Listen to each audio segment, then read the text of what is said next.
Hello everyone guys, मैं आ गया हूँ आपके लिए एक और नई वीडियो लेकर आज।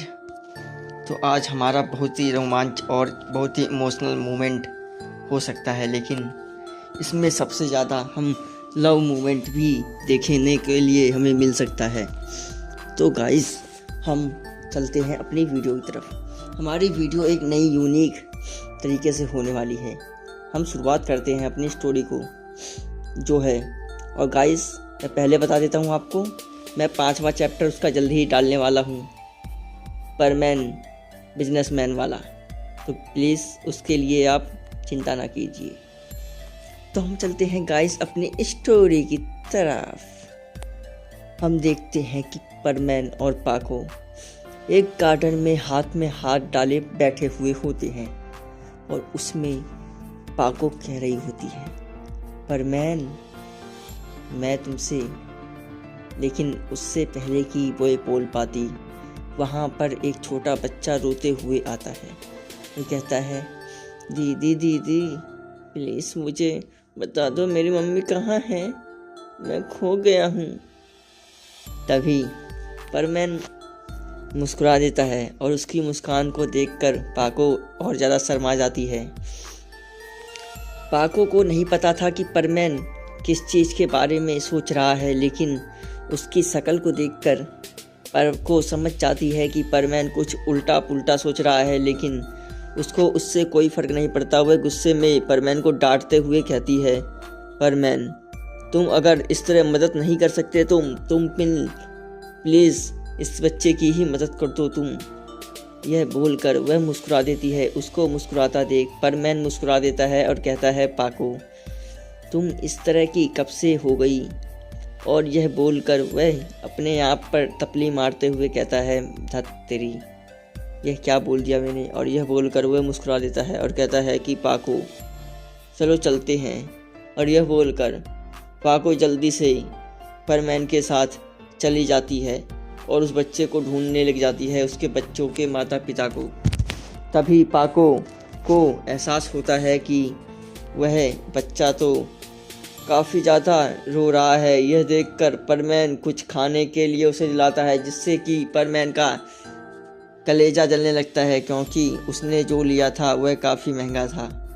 पाको यह देखकर मुस्कुरा रही होती है और ज़ोर ज़ोर से हंस रही होती है। उसको इस तरह हंसता देख वह मुस्कुरा देती है और परमैन गुस्से से उसे इस तरह देख रहा था जैसे कि वह किसी भूत को देख रहा हो और वह अभी निकल जाएगा, लेकिन उसे मुस्कुराता इस तरह देख अच्छा भी लग रहा था। तभी पाको उसको मुस्कुराते हुए कहती है, परमैन लगता है तुम काफ़ी ज़्यादा थक चुके हो, तुम चिंता मत करो, मैं तुम्हारा अच्छे से ध्यान रखूंगी। और यह बोलकर वह परमैन को मुस्कुरा कर देखती है, जिससे परमैन को काफ़ी ज़्यादा खौफनाक दृश्य दिखाई देता है और वह अपने सपनों में इमेजिन कर रहा होता है कि पाको उसको गर्दन से पकड़ रखी है और पटक पटक कर धो रही है।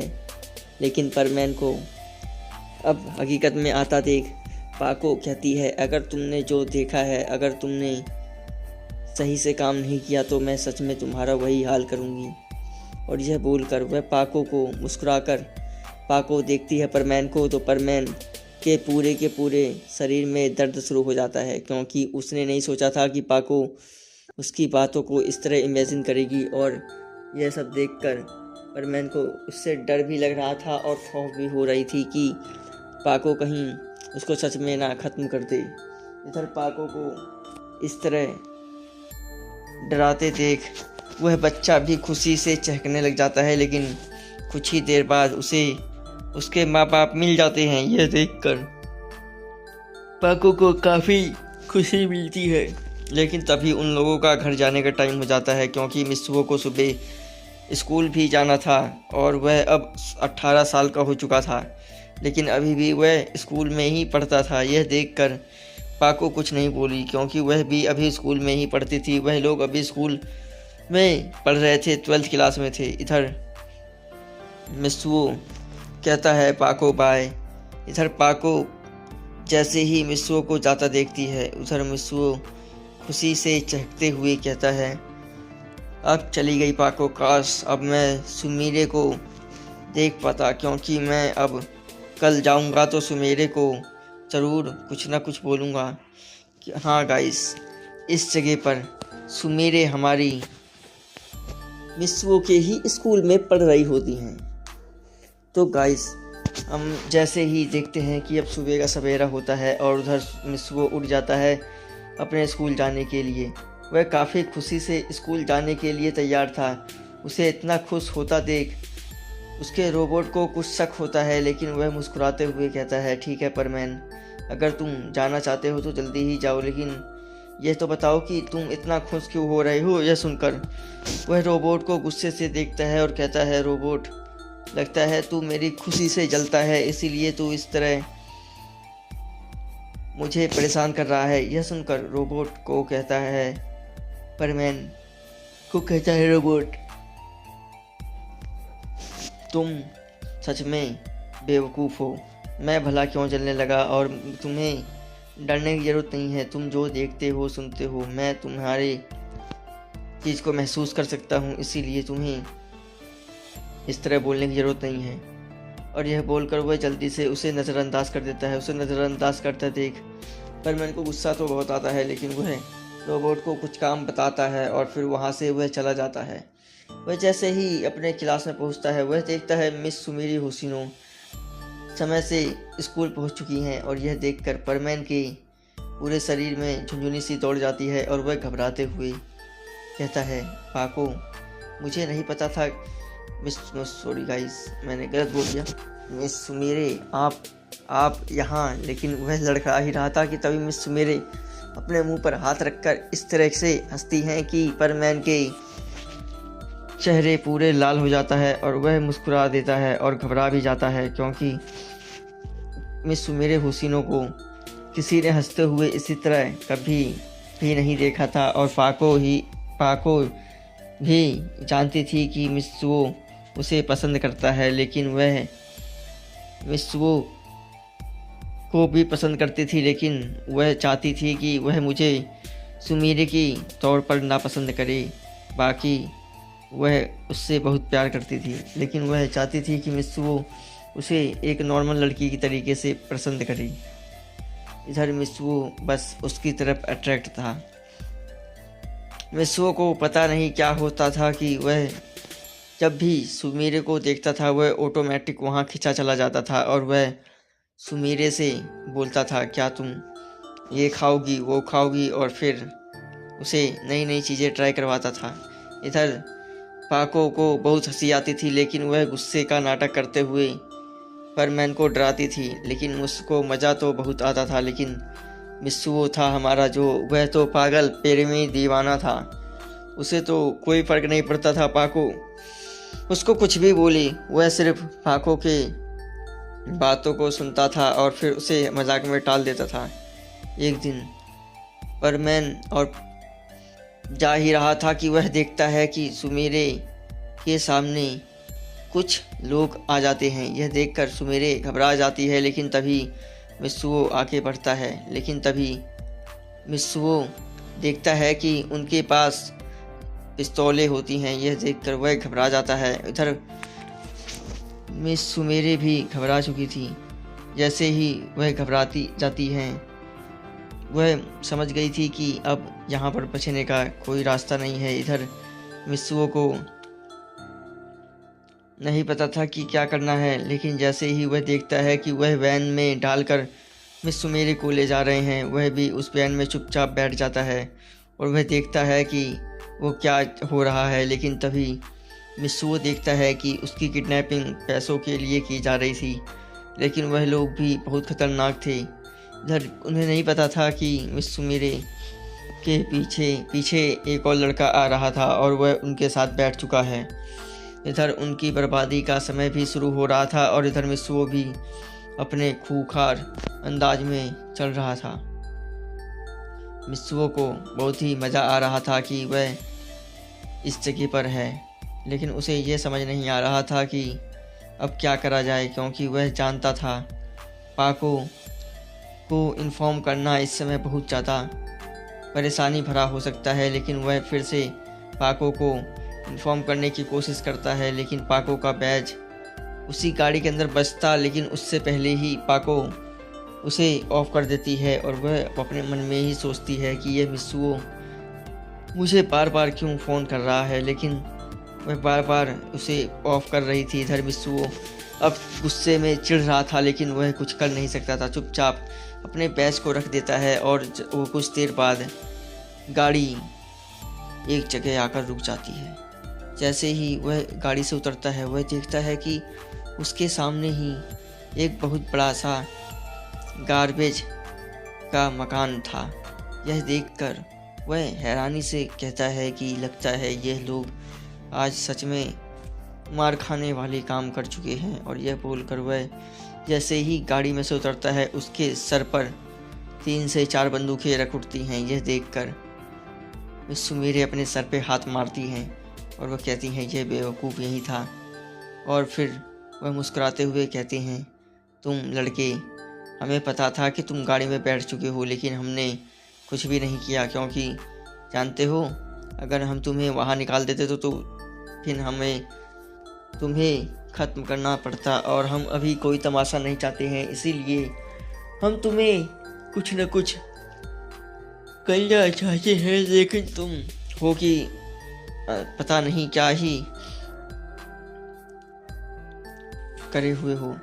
तभी मित्सुओ जानता था कि उसने बहुत बड़ी बेवकूफ़ी की है, लेकिन अब जो भी हो उसे तो मित्सुमेरे को बचाना ही था। लेकिन तभी मित्सुमेरे के ऊपर गन तान दी जाती है और वो कहता है अगर तुमने हिलने की भी कोशिश की तो मैं इसका भेजा उड़ा दूंगा।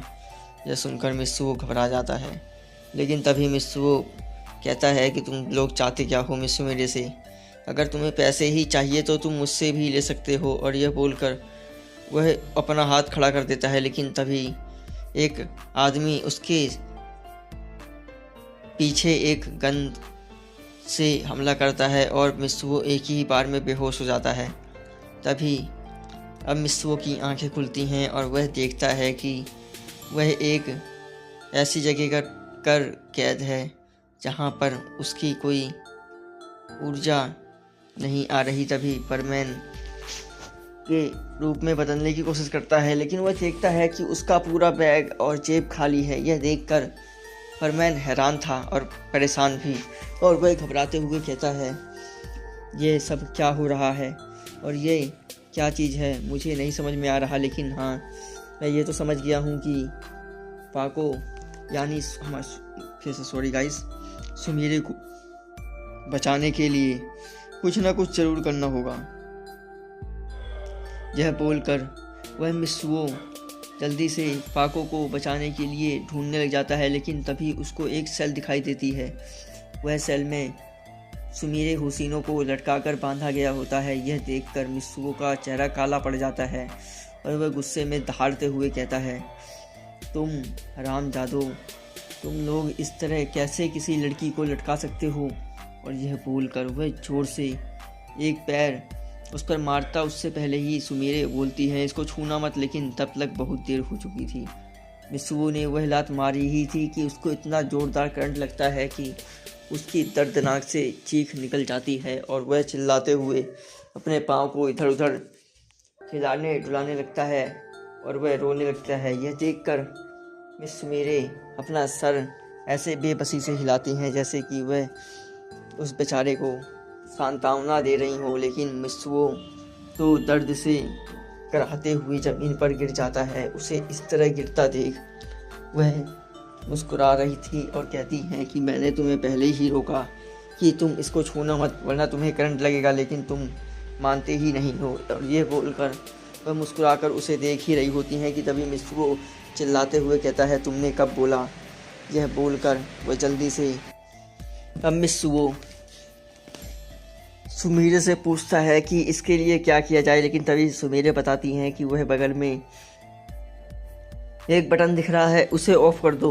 यह बोलकर वह जैसे ही ऑफ करता है सुमीरे होशिनो नीचे लुढ़क जाती हैं, लेकिन तभी वह देखती हैं कि उनके शरीर में बिल्कुल भी जान नहीं बची। यह देखकर मित्सुओ जल्दी से आगे बढ़ता है और उनकी जंजीरों को खोल देता है और उसकी जंजीरों को खोलते हुए ही वह घबराते हुए कहता है कि आप तो ठीक तो है ना, आप चिंता मत कीजिए, मैं आपको बचा लूँगा। और यह बोलकर वह जैसे ही उन्हें उठाकर गोद में रखता है वह शर्मा जाती है, और उसे शर्माता देख अब परमैन भी शर्मा चुका था और अपना चेहरा ऊपर कर देता है और उसे ले जाता है। लेकिन तभी उसको एक जोरदार लात पड़ती है और वह मिस सुमीरे को ही लेकर पीछे उड़ जाता है और उसकी दर्दनाक चीख निकल जाती है और उसका सर फट जाता है और उसके सर से खून बहने लगता है। यह देखकर पाको घबरा जाती है, लेकिन तभी पाको सामने देखती है तो वह देख पा रही थी कि वही आदमी अब उनके सामने खड़ा है। लेकिन तभी वह आदमी हैरान और परेशान था। तभी वह यह देखकर और ज़्यादा हैरान हो जाती है कि वह आदमी अब पिस्तौल उसके ऊपर तान चुका था और उन्हें जान से मारने की कोशिश कर रहा होता है। लेकिन तभी पाको यानी हमारी सुमेर होसिनो जानती थी कि वह उसे सिर्फ डराने की कोशिश कर रहा है, क्योंकि वह थोड़ा पैसे ऐंठना चाहता है। इधर मित्सुओ भी यही सोच रहा था, लेकिन वह जब देखता है कि धीरे धीरे ट्रिगर खिंच रहा है तभी वह भागते हुए मित्सुमेरे की आगे जैसे ही आता है और एक बूम की आवाज़ के साथ गोली चल जाती है। इधर मिस सुमीरे जैसे ही गोली की आवाज़ सुनती हैं वह अपनी आंखें और कान बंद कर लेती हैं, क्योंकि उन्हों को नहीं पता था कि क्या हो रहा है। लेकिन तभी जब उनके मुंह पर खून के छींटे पड़ते हैं और वह जब अपनी आंखें खोलती है तो देख पा रही थी कि उसे तो गोली लगी ही नहीं। लेकिन जैसे ही वह अपना सर उठाकर मिस्सुओ की तरफ देखती है वह जोर से चीख पड़ती है, मिस्सुओ। लेकिन वह अब कुछ भी नहीं कर सकती थी, क्योंकि मिस्सुओ को गोली लग चुकी थी गाइस। मिस्सुओ अपने सीने पर हाथ रखे कुछ कहने की कोशिश कर रहा था, लेकिन वह समझ नहीं पा रहा था। लेकिन मिस सुमेरे होसिनो अब वहीं पर टूट चुकी थी और ज़ोर ज़ोर से रोने लग जाती है। उसे इस तरह रोता देख मिस्सुओ उसे बताता है कि तुम्हें रोने की ज़रूरत नहीं है, तुम बिल्कुल भी रो मत। और यह बोलकर वह ध्यान से मिस्सुओ को उठाने लगती है। उसे फिर भी समझ नहीं आता कि तभी वह आदमी क्रूरता से हंसता है। इधर अब फिर से वह गोली मारने वाला होता है कि तभी परमैन अपनी पूरी ताकत लगाकर उसकी तरफ झपकता है और फिर भी उसे 2 गोली और लग जाती हैं। यह देखकर पाको दर्द से कराह उठती है, क्योंकि वह तो पाको थी और पाको ही सुमेरे थी। उसे नहीं अंदाजा था कि मिस्सुओ उसके लिए इतना कुछ कर बैठेगा। और वह अपने चेहरे पर हाथ रखकर ज़ोर ज़ोर से रोते हुए कहती है, मिस्सुओ तुमने ऐसा क्यों किया, मैं तुम्हारे बिना एक पल भी नहीं जी सकती। और यह बोलकर वह ज़ोर ज़ोर से रोने लग जाती है। उसे इस तरह रोता देख पाको हमारी सुमीरे होसिनो बहुत ज़्यादा परेशान थी, और जैसे ही वह कुछ करते उससे पहले ही वहाँ पर एक ज़ोरदार धमाका होता है और पायान और बूबी वहाँ आ चुके थे, क्योंकि परमैन ने उन्हें पहले ही बुला लिया था। और उसी वक्त परमैन और बूबी जैसे ही आते हैं, इधर परमैन की सांसें धीरे धीरे जीर्ण हो रही थी और वह बेहोश हो रहा था। इधर परमैन को इस तरह बेहोश होता देख मिस सुमीरे काफ़ी ज़्यादा डर गई थी और वह मिस्सुओ को उठाने की कोशिश करती हैं। लेकिन तभी वह अपने आप को संतुलित करते उससे पहले ही वह देखती हैं कि मिस्सुओ की अब सांसें नहीं चल रही है। देखकर वह काफ़ी ज़्यादा घबरा गई थी और वह परमैन के चेहरे को देख रही थी और वह घबराई हुई नज़रों से इधर उधर देखती है। लेकिन फिर धीरे धीरे परमैन के होठों पर अपने होठ रखते हुए कहती है, मुझे माफ़ कर दो मिस्सुओ, लेकिन मैं नहीं चाहती कि तुम मर जाओ, इसीलिए मुझे यह करना ही होगा। और यह बोलकर वह मिस्सुओ के होठों पर अपने होठ रखकर धीरे धीरे उसके सीने पर हाथ रखकर उसे दबाते हुए कहती है, मुझे माफ़ करना मिस्सुओ। और यह बोलकर उसके मुंह पर अपने होठ रखकर उसके सांसों में सांस भरती है और फिर उसको ब्रीफ देते हुए उसे जगाने की कोशिश करती है, लेकिन मित्सुओ की सांस अभी भी बहुत धीरे चल रही थी। यह देखकर पायन और बूबी जल्दी से पुलिस वालों को बुला देते हैं और फिर मित्सुओ को एडमिट किया जाता है और मिस सुमीरे को घर भेज दिया जाता है। और इधर मिस सुमीरे जैसे ही घर पहुंचती हैं फिर वह पाको बनकर फिर मित्सुओ को देखने जाती हैं, लेकिन मित्सुओ सीरियस कंडीशन में था और इधर पाको काफ़ी ज़्यादा उदास थी और वह रोते हुए कहती है, यह सब मेरी वजह से हुआ है। अगर मित्सुओ जिस वक्त मुझे कॉल कर रहा था मैं उस समय अगर मैं पाको बन जाती और फिर लोगों को पीट देती तो मैं ये सब नहीं होता। और यह बोलकर वह ज़ोर ज़ोर से रोने लग जाती है। उसे इस तरह रोता देख उसकी रोबोट उसे सांत्वना देती है और कहती है कि तुम चिंता मत करो, यह सब बस नियति का खेल है और तुम इसमें कुछ भी नहीं कर सकती। जो होना था वह तो हो गया है। और यह बोलकर वह पाको को समझा ही रही होती है कि पाको रोते हुए उस पर चीखते हुए कहती है, तुम क्या जानो मेरा दर्द, उसने मेरे लिए अपनी जान दांव पे लगा दी, तुम जानती हो। लेकिन तभी वह मुस्कुराते हुए कहती है, तुम्हारे लिए नहीं, उसने मिस सुमीरे होसिनो के लिए अपनी जान दांव पे लगाई। और यह बोलकर वह मुस्कुरा देती है। उसको मुस्कुराता देख उसके दिल में एक दर्द उठता है, लेकिन वह कुछ नहीं बोलती और कहती है, चाहे जो भी हो, लेकिन हूँ तो दोनों में एक ही, तो भला क्या फ़र्क पड़ता है। और यह बोलकर वह जैसे ही परमैन के बारे में सोच रही होती है तभी उसके कानों में एक आवाज़ पड़ती है।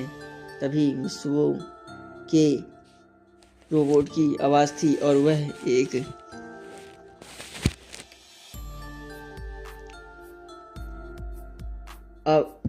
उसी के बैच से बात कर रहा था और बोल रहा था, मुझे माफ़ कर दो, लेकिन मैं तुम्हें कुछ बताना चाहता हूँ। मित्सुओ काफ़ी ज़्यादा एक दिन खुश था और वह यह पत्र लिखकर रखे हुए था। लगता है किसी के बर्थडे पर यह गिफ्ट है। तभी पाको हैरानी से कहती है कि पर मैं मित्सुओ रोबोट, लगता है तुम कुछ जानते हो, क्या मुझे वह खत दे सकते हो। यह सुनकर रोबोट कहता है कि नहीं, यह मेरे पास नहीं है, यह तो मैं अपने घर पर रखा हूँ और मुझे घर पे ही जाकर। तभी रोबोट कहती है,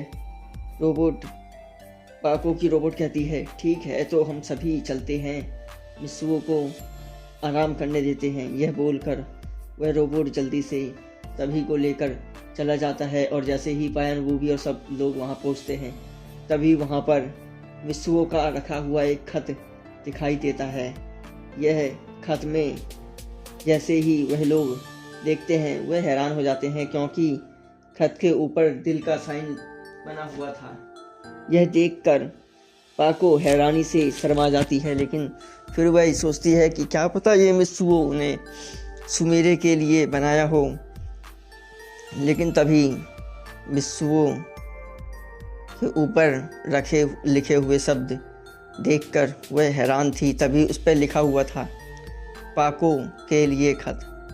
यह देखकर पाको अब सच में हैरान थी कि सच में मित्सुओ ने मेरे लिए खत लिखा है, लेकिन उसे अभी भी नहीं पता था। तभी पाको के लिए जो खत लिखा था वह जैसे ही खोलती है और फिर वह अपने मन में पढ़ने लग जाती है, मैं मित्सुओ, पाको को जब भी देखता हूँ पता नहीं क्यों मुझे पाको इतनी खूबसूरत दिखाई देती है और मेरा दिल अपने सीने से बाहर निकलने के लिए करता है।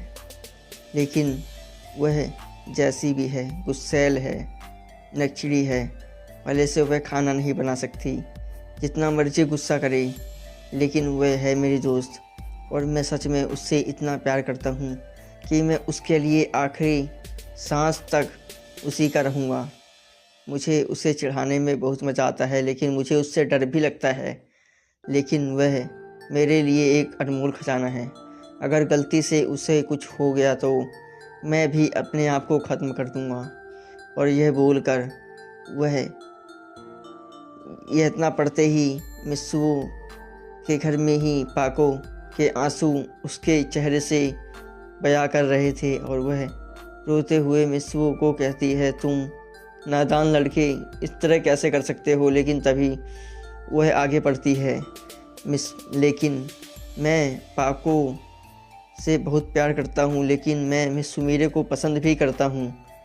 लेकिन मुझे समझ नहीं आ रहा कि मैं सुमीरे को क्या कहूँ कि मैं उसके साथ नहीं रह सकता, लेकिन मैं उन्हें भी धोखा नहीं दे सकता। इसीलिए मैं पाको को अपनी फीलिंग बता दूंगा और एक दिन अब मैं आज जाकर मिस सुमीरे को भी अपनी फीलिंग ज़रूर बताऊंगा। लेकिन मुझे समझ नहीं आ रहा कि मैं मिस सुमीरे को कैसे बताऊं कि मैं पाको से बहुत प्यार करता हूं। मैं आपके लिए मजबूर हूं और आप मुझे माफ़ कर दीजिए।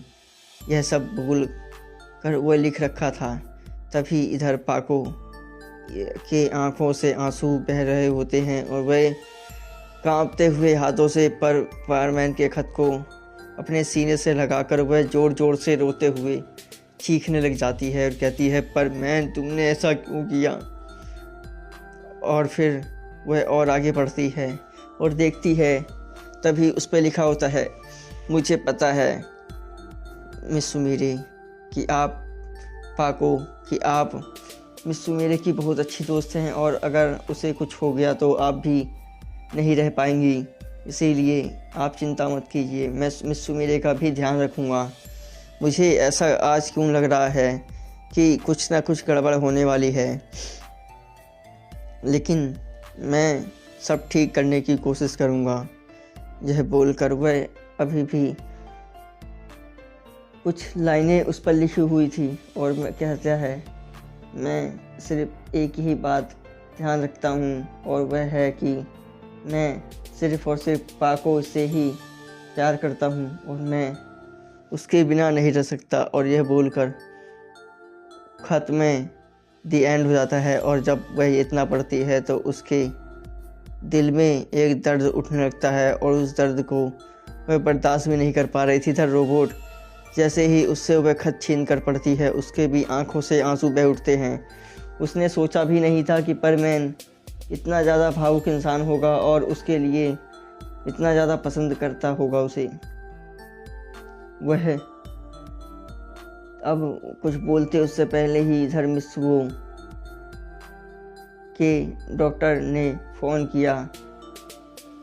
जैसे ही मिस्सुओ के डॉक्टर ने फ़ोन किया, उसी वक्त मिस्सुओ के पास हमारे रोबोट के पास फ़ोन आता है और उससे वह घबराते हुए सभी लोग जल्दी ही पहुंच जाते हैं हॉस्पिटल। जैसे ही हॉस्पिटल पहुंचते हैं, वह देखते हैं कि मिस्सुओ की वार्ड की लाइट बंद हो गई है। लेकिन तभी परमैन हमारे मिस्सुओ को रोबोट को कहते हैं, डॉक्टर तुमने जानते हो कि वो इसकी कंडीशन इतनी बुरी थी, लेकिन हमने उसे बचा तो लिया है, लेकिन वह कोमा में है। मुझे नहीं लगता कि वह कैसे वापस आएगा और वह जीवित बच भी पाएगा या नहीं। लेकिन हाँ, उसे बचाना बहुत ही ज़्यादा असंभव है और अगर तुम्हें उसे बचाना है तो कुछ ना कुछ ज़रूर करना चाहिए। यह बोलकर वह जल्दी से परमैन मिस्सुओ को बचाने के लिए कुछ करता है, लेकिन वह कुछ नहीं कर पाते क्योंकि मिस्सुओ अभी भी कोमा में ही था। ऐसे ही करते करते 2 महीने और बीत जाते हैं। मिस्सुओ की हालत और ज़्यादा बुरी हो रही थी। यह देखकर पाखों अब उसके आंसू तो सूख चुके थे, लेकिन उसका बर्थडे करीब आ रहा था, उसका जन्मदिन करीब था और वह मिस्सुओ के साथ ही जन्मदिन मनाना चाहती थी। न तो वह जन्मदिन नहीं मना सकती थी, लेकिन एक दिन चमत्कार होता है। मिस्सुओ के पास बटमैन आते हैं और उसे कुछ खिलाते हैं और उसकी आंखें जल्दी ही धीरे धीरे खुल जाती हैं। लेकिन वह इतना कमज़ोर हो चुका था कि उसकी बॉडी भी हिलने में काफ़ी ज़्यादा परेशान थी और मिस्सुओ इससे काफ़ी ज़्यादा दिक्कत में भी था। और तभी मिस्सुओ के कानों में एक आवाज़ गूंजती है और वह आवाज़ सुनकर बटमैन काफ़ी ज़्यादा हैरान थे। तभी मिस्सुओ बोलता है, बटमैन आप यहाँ कैसे? आप चिंता मत कीजिए, मैं पाको को कभी कुछ नहीं होने दूंगा। और यह बोलकर वह काफ़ी खुश थे। तभी मित्सुओ के पास पाको आ जाती है और उसके गले रखकर ज़ोर ज़ोर से रोने लग जाती है, जिससे मित्सुओ की हड्डियां चटकने लग जाती हैं। यह देखकर बर्डमैन उसे समझाते हैं कि पाको, तुम्हें इस तरह उससे गले नहीं मिलना चाहिए, देखो उसकी चोटें कितनी गहरी हैं। और यह बोलकर वह मित्सुओ को समझाते हैं कि मित्सुओ, तुम्हें भी इस तरह कुछ नहीं करना चाहिए। और एक बात बताओ, तुम अगर इतने ज़्यादा ही ताकतवर थे तो तुमने परमेट सेट क्यों नहीं पहना, और तुम इस तरह कैसे। लेकिन तभी वह कहते हैं, अगर मैं वहाँ पर इस तरह करता तो मुझे पहले ही पता लग गया था कि यह लोग ज़रूर पाको को नुकसान पहुँचाने के लिए आए हैं। और सबको पता है कि पाको और सुमिरे बहुत अच्छी दोस्त हैं, और अगर सुमिरे को कुछ होगा तो पाको उसे बचाने ज़रूर आएगी। इसीलिए मैं नहीं चाहता था कि पाको को कुछ भी नुकसान हो। अगर वह आती है तो वह जोखिम में पड़ जाएगी। लेकिन मैंने उसे बताने की कोशिश की थी, लेकिन उसने अपना बैज से कॉल उठाया ही नहीं। यह बोलकर वह जैसे ही अपना चेहरा उठाकर देखता है, इधर पाको के आंसू और फिर से बहने लगे थे, क्योंकि उसने सोचा भी नहीं था कि मित्सुओ उसकी जान बचाने के लिए उसको बार बार कॉल कर रहा था। लेकिन अब तो वह बीत चुका था, अब क्या करे। लेकिन तभी अब मित्सुओ जल्द ही पाको के साथ जाने के लिए तैयार हो जाता है, क्योंकि पाको कहती है कि अब मैं मित्सुओ को ले जाऊंगी और अपने कमरे में ही जा कर रखूंगी, और मैं ठीक करने के लिए तैयार हूँ। इधर जैसे ही मित्सुओ उस जगह पर पहुँचता है, वह देखता है कि यह तो काफ़ी ज़्यादा सुंदर दिखाई दे रहा है। लेकिन तभी वहाँ पर मिस सुमेरे होशिनो को देखकर वह हैरान हो जाता है और कहता है कि आप यहाँ कैसे, और एक बात बताइए, अगर आप यहाँ हैं तो आप इस तरह की बातें कैसे कर सकती हैं। और अब यह बोलकर वह काफ़ी ज़्यादा भावुक हो जाती है और इस तरह रोने लगती है कि उसे कोई समझा भी नहीं सकता था। तभी परमैन घबराते हुए कहता है, मित्सुओ, मुझे समझ नहीं आ रहा। परमैन को समझ नहीं आ रहा था कि अब क्या हो। लेकिन तभी मित्सु मेरे उसके चेहरे पर हाथ रखती हैं और कहती हैं कि तुम इतना घबराए हुए क्यों हो। तभी मिस्सू मेरे से वो दूर हटते हुए कहता है, मिस्सू मेरे, आप प्लीज़ दूर हो जाइए, आप मुझे इस तरह छूइए मत, आप जानती नहीं हैं। लेकिन तभी मिस्सू मेरे उसके इतने पास आती हैं और उसके पास आते ही कहती हैं, क्या तुम मुझे पसंद नहीं करते। यह सुनकर मिस्सू हकलाने लग जाता है, लेकिन वो कहता है, पसंद तो करता हूँ। लेकिन तभी वह कहती है, लेकिन क्या।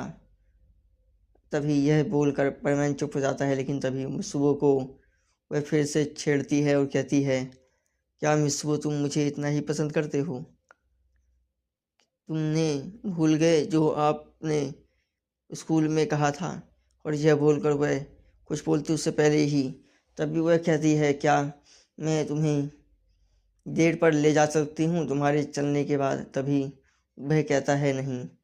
तभी वह कहता है, पाको, वो पता है पाको का जन्मदिन आने वाला है और मैंने उसके लिए कुछ खास प्लान किया है। लेकिन मुझे नहीं पता था कि मुझे इस तरह की गहरी चोटें लग जाएंगी। लेकिन मैं तुम्हें बता रहा हूँ क्योंकि तुम उसकी दोस्त हो, लेकिन तुम उसे बताना मत, यह सरप्राइज़ प्लान है। यार पाको यह सब सुनकर हैरान हो जाती है, लेकिन फिर वह सोचती है और वह मुस्कुराते हुए कहती है, बताओ मित्सुओ, मैं सच में पाको को नहीं बताऊंगी। और यह बोलकर वह मुस्कुरा रही थी, लेकिन अंदर ही अंदर मित्सुओ से माफ़ी मांग रही थी। मित्सुओ, मुझे माफ़ कर दो ये सब झूठ बोलने के लिए, लेकिन यह सब मेरी मजबूरी है। अगर मैं तुम्हें सच सब बता देती हूँ तो मेरे लिए मुसीबतें खड़ी हो जाएंगी, और मैं अपने लिए मुसीबतें इतनी जल्दी खड़ी नहीं होना चाहती। यह बोलकर वह घबराते हुए मित्सुओ को देखती हैं, और इधर मित्सुओ मुस्कुराकर उसे देखता है और कहता है कि पाको को जन्मदिन पर मैं एक कैंडल नाइट डिनर पार्टी पर ले जा रहा हूँ, लेकिन मुझे डर लग रहा है उससे पूछने में, क्योंकि वह बड़ी जल्दी गुस्सा हो जाती है और मैं उससे डरता हूँ कि कहीं वह मुझे पीट न दें। इसीलिए मैं सोच रहा हूँ कि क्या करूँ, लेकिन उसे इस तरह घबराता देख पाको यानी हम मेरी मुझसे मेरे यानी पाको दोनों ही जो समझ लो जोर जोर से हंसने लग जाती है। उसे इस तरह हंसता देख मिस्सुओ का चेहरा काला पड़ जाता है और वह कहता है कि तुम हंसो मत। तभी पाको यानी हमारी मिस्सुएरे कहती हैं, मिस्सुओ तुम बेवकूफ़ इंसान, वो कैसे तुम्हारे साथ जा सकती है? क्या वह तुम्हें पसंद भी करती है? अगर तुम इसी तरह उसे करते रहे तो ज़रूर वह एक दिन तुम्हारे पास से चली जाएगी। और यह बताओ कि तुम इतने ताकतवर नहीं हो तो भला किस उम्मीद पर तुम कह रहे हो? तभी मिस्सुओ अपनी छाती थपथपाते हुए कहता है, मुझे पता है पाको तुम क्या सोच रही हो, लेकिन तुम चिंता मत करो, मैं उसे ठीक कर दूंगा और फिर मैं पाको को डेट पर ले जाऊंगा और एक आलीशान होटल में उसे खाना खिलाऊंगा।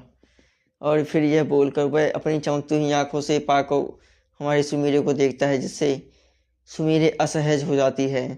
लेकिन वह फिर थोड़ी देर बाद कहती है, ठीक है परमैन, मैं समझ गई तुम क्या करना चाहते हो, लेकिन तुम जो करना चाहते हो वह बहुत खतरनाक है।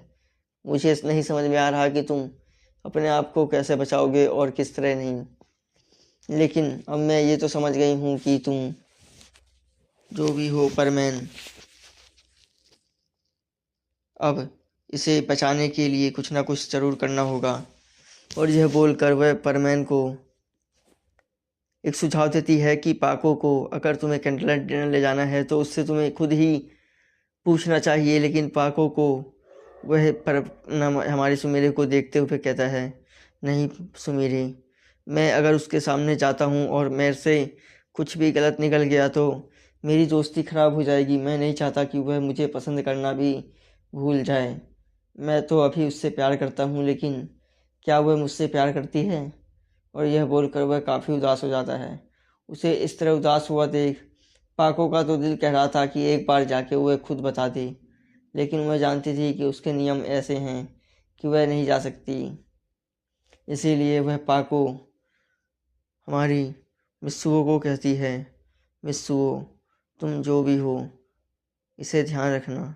और यह बोलकर वह घबराते हुए मिस्सुओ को देखती रहती है। लेकिन अब धीरे धीरे शाम हो चुकी थी। हमारा मिस्सुओ काफ़ी घबराया हुआ था, लेकिन तभी पाको अंदर आती है। इसे इस तरह आया देख परमैन घबरा जाता है, लेकिन तभी पाको कहती है कि तुम चिंता मत करो, यह यहीं पर सोएगी, यह हमेशा से ही यहीं सोती है, इसीलिए कोई अपवाद नहीं है। मैं किसी और कमरे में चली जाती हूँ, आप लोग एंजॉय करिए। इधर जैसे ही हमारी रोबोट सुमेरे की रोबोट वहाँ से जाती है, पाको एक ऐसे मुस्कान के साथ परमैन के धीरे धीरे करीब आती है कि जिससे मिस्सुओ के पूरे रोंगटे ऐसे खड़े हो रहे थे कि वह समझ भी नहीं पा रहा था। तभी मिस्सुओ के धीरे धीरे इतने करीब कि मिस्सुओ के पूरे शरीर में ये दर्द उठने लगता है। लेकिन हमारी मिस पाको की कोई भी प्रतिक्रिया मिस्सुओ के ऊपर काम नहीं आती और मिस्सुओ को वह नीचे दबाने में कामयाब हो जाती है और कहती है, मिस्सुओ मुझे नहीं लगा था कि तुम इतने ज़्यादा खतरनाक हो सकते हो, क्योंकि मैं तुम्हें देख रही हूँ कि तुम काफ़ी मजबूत हो, लेकिन तुम जितने भी मजबूत हो जाओ तुम हमारी प्रतिष्ठा को धूमिल नहीं कर सकते। और यह बोलकर वह परमैन के पास आ जाती है और कहती है, मिस्सुओ तुम जानते हो कि मैं सिर्फ तुमसे प्यार करती हूँ और मैं तुम्हारे अलावा किसी और के बारे में नहीं सोच सकती। यह सुनकर मिस्सुओ कहता है, मैं भी सिर्फ और सिर्फ तुमसे प्यार करता हूँ और मैं तुम्हारे अलावा किसी और को आज तक आँख उठाकर भी नहीं देखी।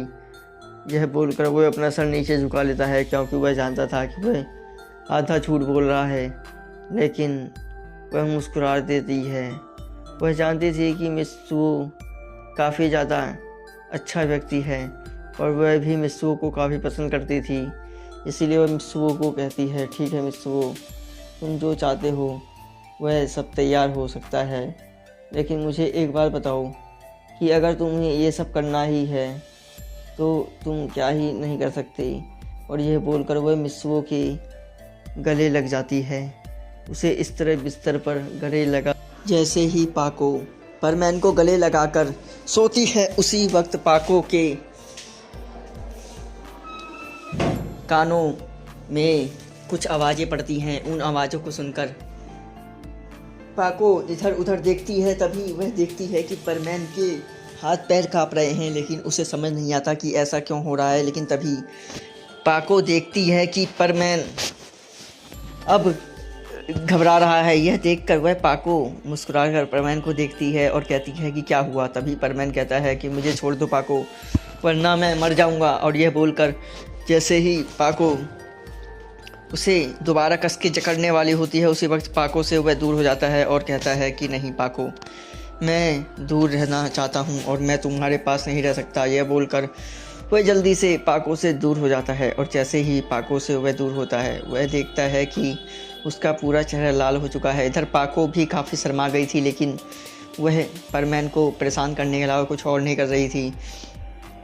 तभी परमैन देखता है कि उसकी चोटें अभी भी ठीक नहीं हुई हैं और वह यह देखकर राहत की सांस लेता है कि अभी भी उसकी चोटें पूरी तरह से ठीक नहीं हुई, वरना वह कब का यहाँ से चला गया होता। और अब वह सोने का समय हो रहा था, इसीलिए वह जैसे ही लेटता है, वह देखता है कि पाको भी उसके बगल में लेटी हुई है, उसी की तरफ मुँह कर। यह देखकर परमैन जोन से चीख पड़ता है और कहता है कि तुम यहाँ क्या कर रही हो और तुम्हें अलग कमरे में सोना चाहिए। लेकिन तभी पाको कहती है, ये मेरा कमरा है, तुम मेरे कमरे में हो तो मैं भला कहीं और कैसे जा सकती हूँ। वैसे भी मिस सुमीरे ने सिर्फ 2 ही कमरा प्रेफर करवाया है और यहाँ पर ज़्यादा कमरे नहीं हैं और बेड भी ज़्यादा नहीं है, इसीलिए मैं यहीं सो सकती हूँ। और यह बोलकर वह चुपचाप परमैन को कहती है कि तुम सो जाओ। इधर पाको जैसे ही परमैन के साथ सो जाती है, उसी वक्त पाको मुस्कुराकर अपनी मन में ही सोचती है कि यह लड़का कितना बेवकूफ़ है। और यह बोलकर वह हंसते हुए फिर सो ही जाती है। और फिर अगले दिन जब पाको की नींद खुलती है तो वह देखती है कि परमैन का हाथ उसके बोब्स पर था। यह देखकर मित्सुओ को वह गुस्से में देखती है, लेकिन वह फिर देखती है कि मित्सुओ तो अभी भी सो रहा है। यह देखकर पाको को कुछ खुरापाती सोचता है और वह मित्सुओ के पैरों को अपने कमर पर रख लेती है। यह देखकर कि मित्सुओ अभी भी सो रहा है, वह भी सोने का नाटक करने लगती है। लेकिन कुछ ही देर बाद जब मित्सुओ का नींद खुलता है तो वह अपने आप को इस तरह देखकर इतना घबरा जाता है कि वह समझ नहीं सकता था कि उसके साथ क्या हुआ है। लेकिन तभी उसके चिल्लाने से पाको भी अपनी आंखें खोल लेती है। और जब पाको को परमैन जगा हुआ देखता है तो वह सोचता है कि पता नहीं कौन सा गड्ढा मिले और वह उसको अपना सर दुबकाने की उसमें मिल जाए जगह। लेकिन वह कुछ भी नहीं कह सकता था, क्योंकि पाको उसे घूर कर देख रही थी। अगर वह कुछ भी करता तो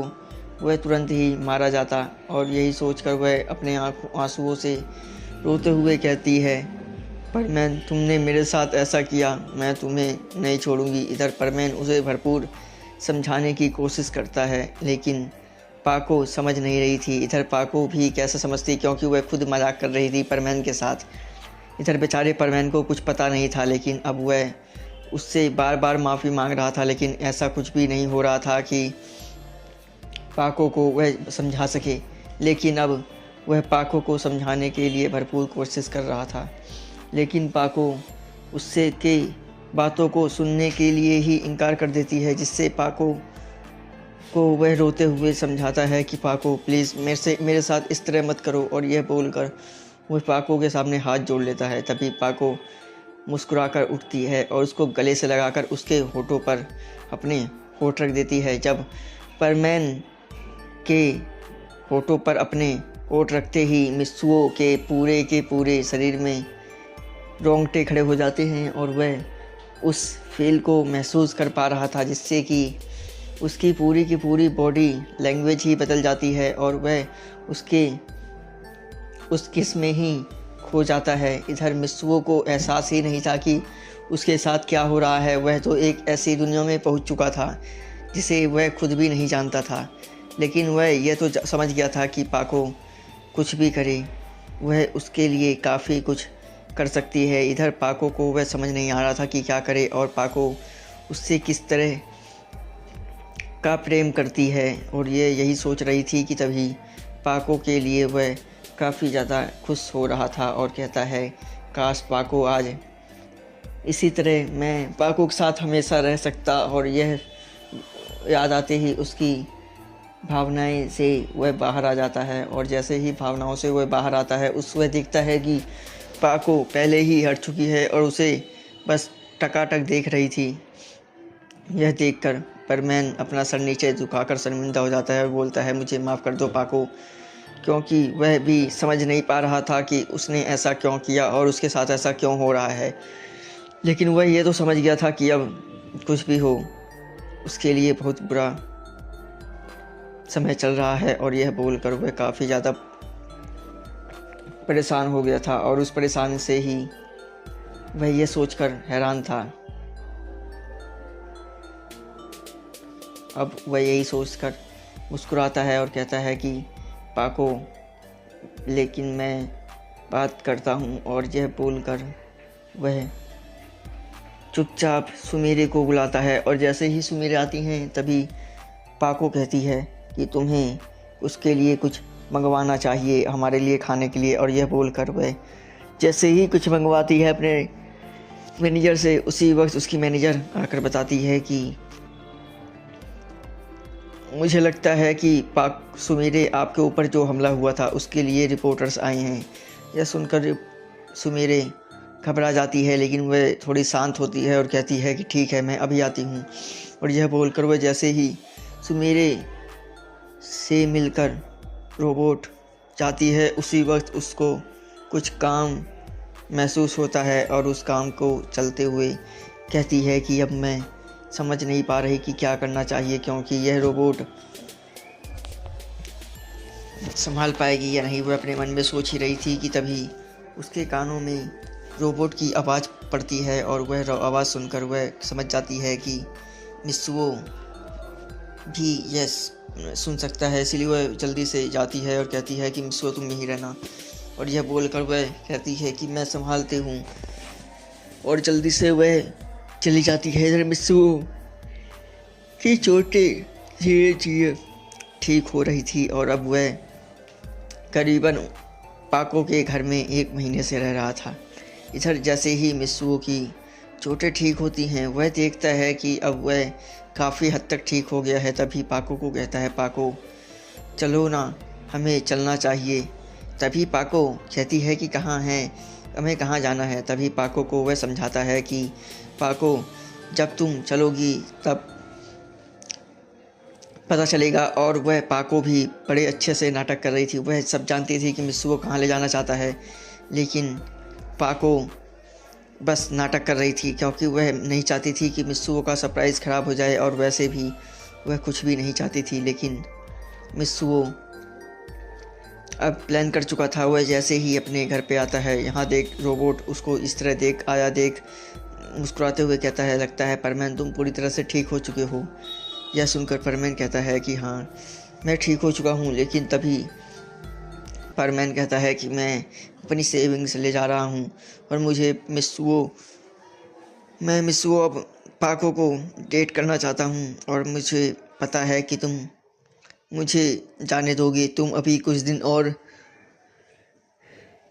रोबोट बन सकते हो। यह सुनकर वह कहता है ठीक है।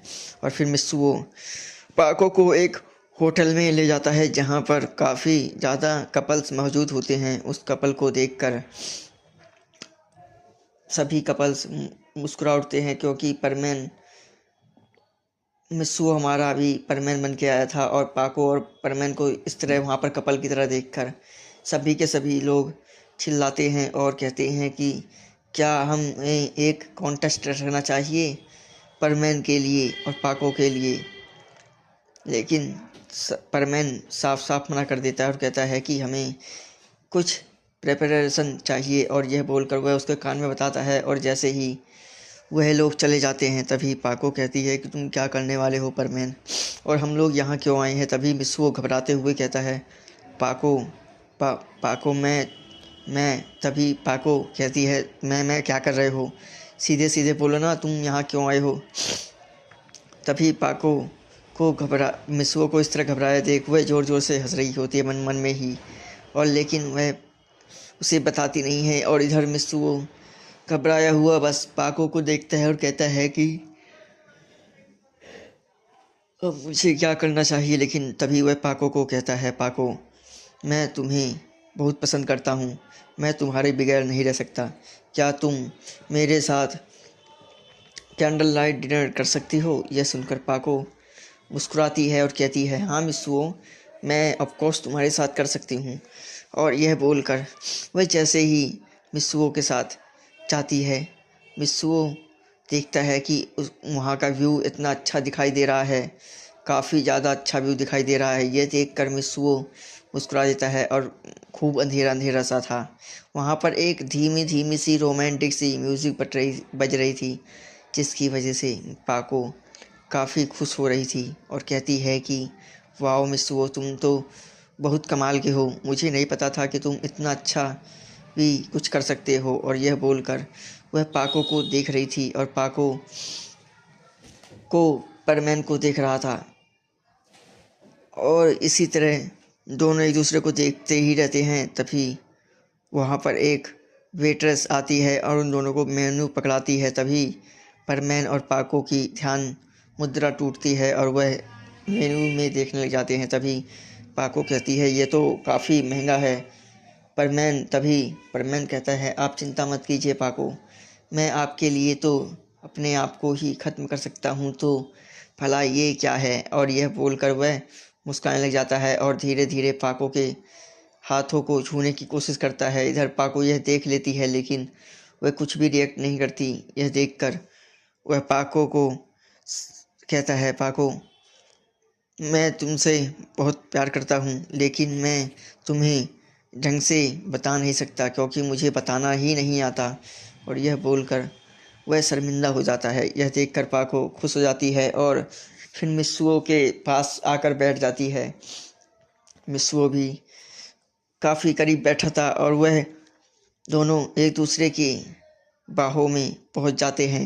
उन्हें भी पता नहीं लगता कि वह कब एक दूसरे के ऐसे बाहों में थे कि वह भी समझ नहीं पाती, और वह दोनों एक दूसरे के इतने क्लोज आ जाते हैं जिससे कि उन दोनों की धड़कनें धीरे धीरे तेज होने लगती हैं और वह लोग काफ़ी ज़्यादा करीब आ चुके थे। इधर पाको जल्दी से अपने आपको संभालती है और थोड़ा दूर हटती है और कहती है परमैन हमें थोड़ा दूर रहना चाहिए। और यह बोलकर वह जल्दी से सामने बैठ जाती है और कहती है कि चलो अब हमें खाना आने भी वाला है और हमें खाना खाने पर ध्यान देना चाहिए।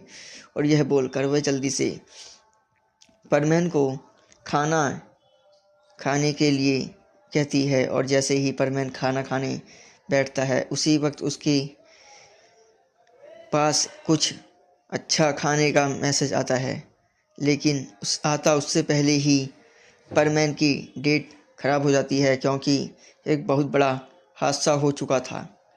तो गाइस ये स्टोरी यहीं पर ख़त्म होती है।